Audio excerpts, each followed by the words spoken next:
Салих Сәйдәшев. Бик мәрхәмәтле һәм шибәр кеше. Ул һәр вакыт шат күңелле, моңлы. Салих Сәйдәшев халык җырларын файдалану белән җәлеп итә. Ул аларны кабатламый, һич юк. Үз иҗатында ул халкыбызның музыкаль рухын, аның көн күрешен, бәйрәмнәрен, кайгы хәсрәтләрен чагылдыра. Шуңа күрә халык аны ярата.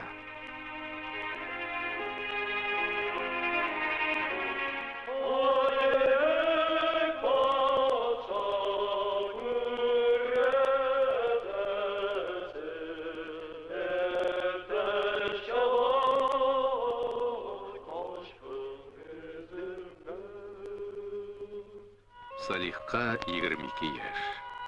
Ул канатланып, очынып, музыкаль эшчәнлеген дәвам итәргә хыялланып, Казанга кайта.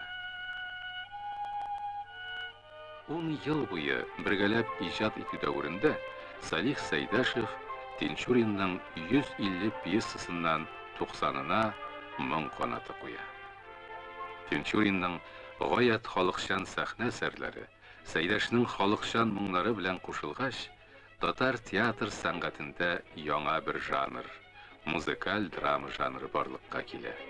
Сәйдәшнең язучылар һәм драматурглар Кәрим Тинчурин, Фәтхи Бурнаш, Хади Такташ, Гадел Кутуй, Таҗи Гыйззәт белән хезмәттәшлек итүе татар театры үсешендә зур әһәмияткә ия.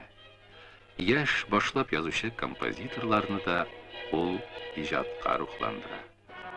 Мәскәү консерваториясе каршында Татарстанда тиздән ачылачак опера театры өчен кадрлар әзерләү буенча студия ачыла. Мөгаллимнәр беренче очрашу вакытында ук Салихка булай диләр: "Элек белгәннәрегезне һәм язганнарыгызны онытыгыз һәм бер яңадан башлагыз." Бу Салих Сәйдәшев өчен татар музыкасының милли үзенчәлекләреннән баш тарту белән бер була.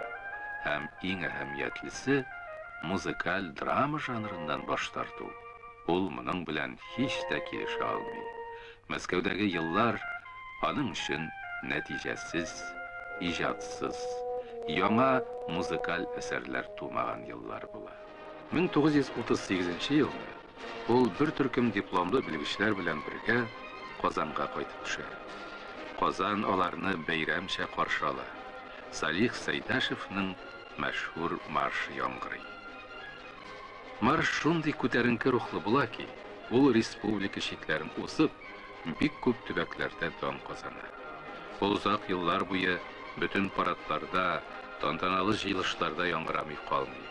Бөек Ватан сугышы елларында фронтларда һәм җиңү көнендә Кызыл мәйданда да яңгырый.